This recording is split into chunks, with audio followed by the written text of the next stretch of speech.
नमस्कार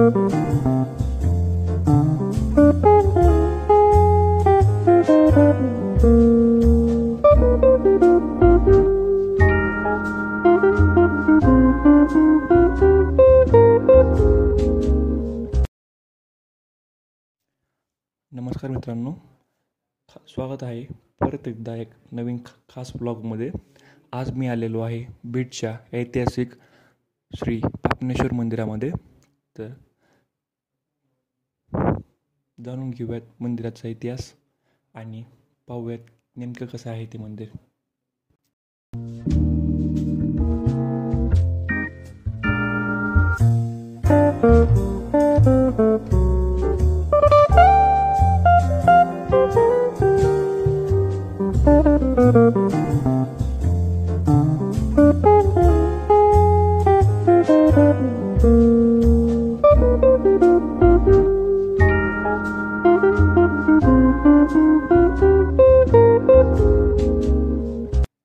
पापनेश्वर मंदिर हे 400 ते 500 वर्षांपूर्वीचं मंदिर असून या ठिकाणी अत्यंत निसर्गरम्य वातावरण आहे.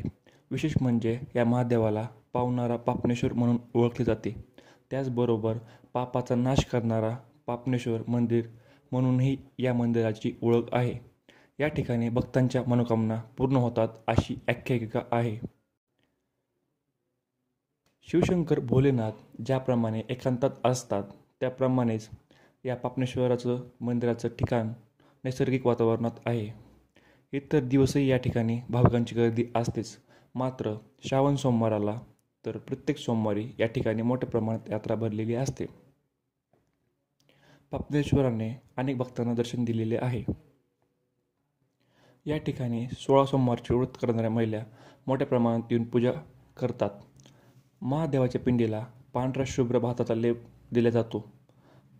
टायवेल, टोपी, फुल, नारळ, बेल वाहून पूजा केली जाते.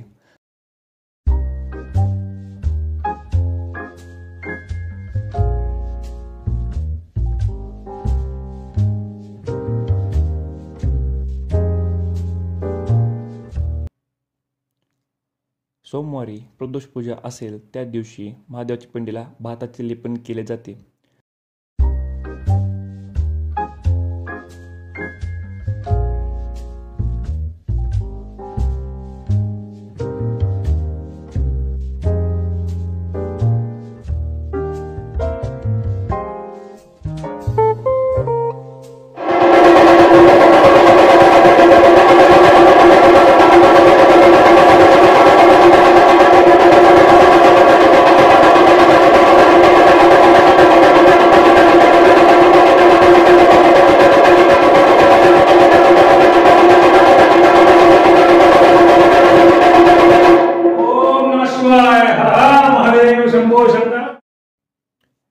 या मंदिराचा इतिहास नेमका किती वर्षापूर्वीचा आहे कुणालाही सांगता येत नाही.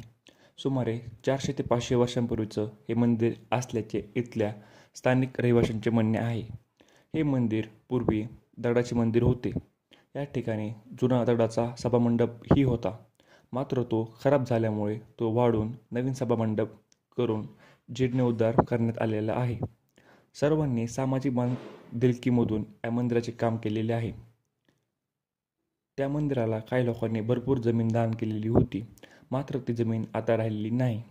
थोडीफार जमीन आता शिल्लक आहे.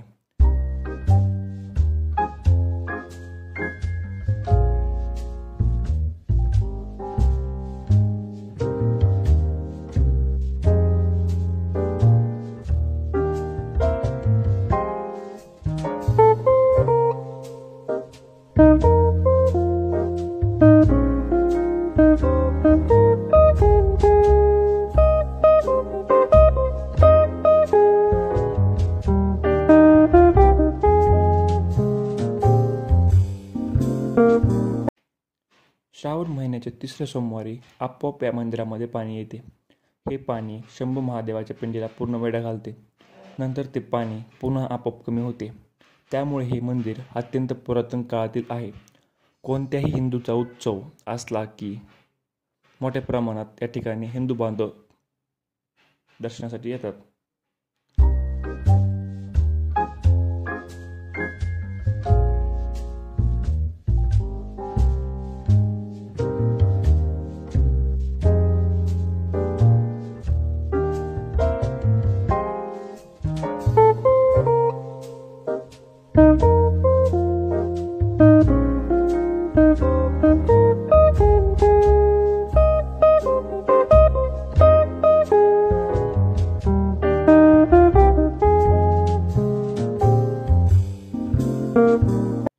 मंदिराची खास वैशिष्ट्य म्हणजे मंदिराच्या बाजूला बारव आहे. त्या बारवाचे पाणी महादेवाच्या पिंडीपर्यंत येतं.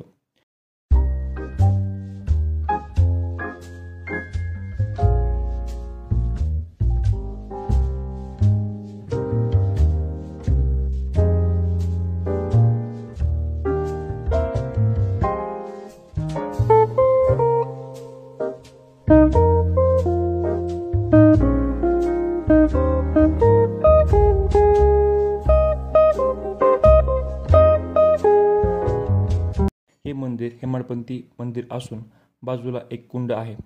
त्याला सीताकुंड असे म्हटले जाते.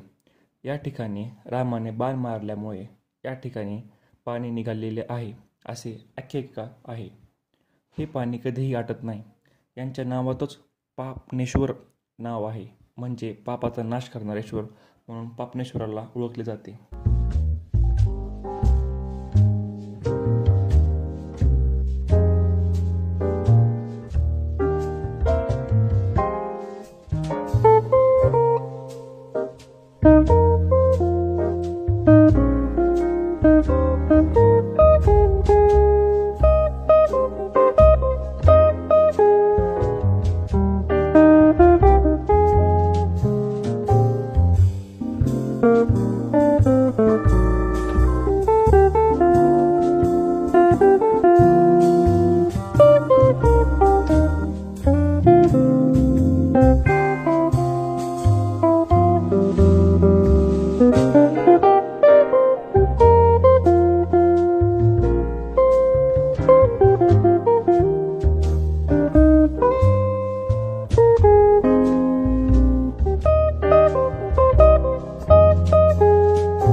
तर धन्यवाद मित्रांनो, भेटूयात नवीन व्हिडिओमध्ये.